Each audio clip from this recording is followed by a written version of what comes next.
हमारे channel SCS Mithila को करें सब्सक्राइब और बेल बटन भी दबा दें, जिससे हर खबर पहुंचे सबसे पहले आपके पास। अब एक साथ दो डिग्रियां लेने की छूट है। छात्र हित में यूजीसी का यह बड़ा फैसला आया है। कोरोना काल में ऑनलाइन डिग्री भी मान्य होगी। खबर दरभंगा से है। वैश्विक महामारी कोरोना के इस विकट काल में विश्वविद्यालय अनुदान आयोग यानी यूजीसी नई दिल्ली ने पूरे देश के छात्रों के हित में बेहद ही बड़ा फैसला लिया है। अब छात्रों को आयोग ने एक साथ दो डिग्रियां लेने की छूट दे दी है। इतना ही नहीं, छात्र चाहे तो एक ही संकाय या फिर अलग अलग संकायों से एक ही समय में दो डिग्रियां ले सकते हैं। सिर्फ शर्त यह रहेगी कि दो में से एक डिग्री रेगुलर मोड में होनी चाहिए। इसमें छात्रों की कक्षा में उपस्थिति की अनिवार्यता पूर्ववत रहेगी। वहीं दूसरी डिग्री दूरस्थ मोड से या ऑनलाइन के जरिए ली जा सकती है। यहाँ और स्पष्ट करना जरूरी है कि अगर कोई छात्र विज्ञान संकाय के भौतिकी विषय से रेगुलर मोड में पीजी करना चाह रहा है तो वह कला संकाय के भी अन्य किसी विषयों में साथ साथ डिस्टेंस मोड में पीजी कर सकता है। ऐसे में अब दोनों ही डिग्रियां मान्य होंगी।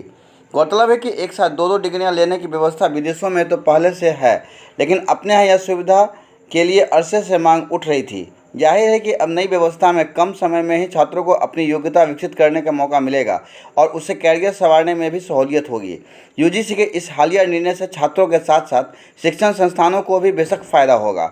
उक्त जानकारी देते हुए कामेश्वर सिंह दरभंगा संस्कृत विश्वविद्यालय दरभंगा के PRO निशिकांत ने बताया कि यूजीसी के सचिव रजनीश जैन के हवाले से विभागीय साइट पर जारी सूचना में साफ कहा गया है कि एक साथ दो डिग्रियां दिए जाने संबंधी अहम मुद्दे पर विस्तार से विचार के लिए गत वर्ष आयोग के पूर्व चेयरमैन भूषण पटवर्धन की अध्यक्षता में एक पैनल गठित किया गया था।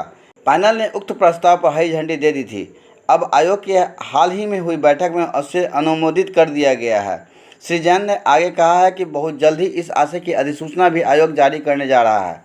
मालूम हो कि मौजूदा स्थिति में मात्र डिप्लोमा के साथ साथ रेगुलर मोड में एक डिग्री लेने की व्यवस्था है। आयोग की इस नए निर्णय की बाबत LNMU दरभंगा के दूरस्थ शिक्षा निदेशालय के पूर्व निदेशक प्रोफेसर सुनील चंद्र मिश्र ने खुशी जताते हुए कहा है कि आयोग की इस कदम का दूरगामी सकारात्मक असर देखने को मिलेगा। छात्रों को भी अपनी क्षमता का विस्तार कर इसका फायदा लेना चाहिए। वहीं शिक्षा शास्त्र विभागाध्यक्ष प्रोफेसर विनय कुमार चौधरी ने भी आयोग के प्रति आभार व्यक्त करते हुए कहा है कि शैक्षणिक गतिविधियां पहले से ज़्यादा बढ़ जाएंगी और छात्रों को भी लाभ मिलेगा। यूजीसी के इस कदम का स्वागत होना चाहिए। SCS मिथिला के लिए बिहार के दरभंगा से डेस्क की रिपोर्ट।